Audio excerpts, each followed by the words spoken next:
Saudara Presiden kedua RI, Soeharto, muncul memberikan pernyataan pemilu 2024 yang dibuat melalui kecerdasan buatan atau AI.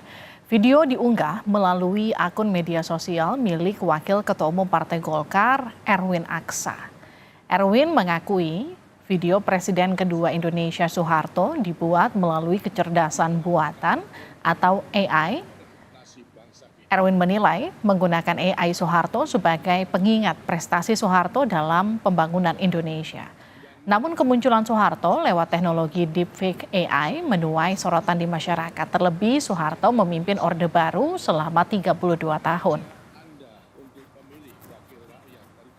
Partai Golkar yang kita tahu dipimpin oleh Pak Harto selama beliau berkuasa, banyak sekali prestasi yang dibangunkan. Sehingga beliau juga dijuluki sebagai Bapak Pembangunan Indonesia.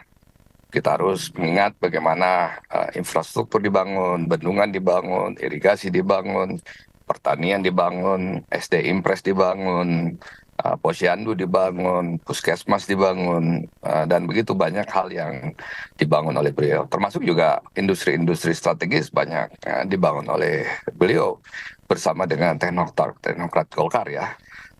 Yang tentunya termasuk Pak Habibie sebagai anggota Golkar. Jadi bahwa sejarah Partai Golkar dengan pemerintahan bersama Pak Harto itu merupakan sejarah yang juga saya kira tidak terlupakan oleh bangsa Indonesia. Pengamat politik Ikrar Nusa Bakti menilai upaya Partai Golkar menghidupkan Presiden kedua Indonesia Soeharto dalam kampanye pemilu tidak mengena. Ikrar menyebut apa yang dilakukan Soeharto dulu berbeda dengan yang dilakukan Presiden setelahnya. Yang menggambarkan Soeharto berkampanye untuk Partai Golkar menurut saya nggak mengena ya. Kenapa demikian?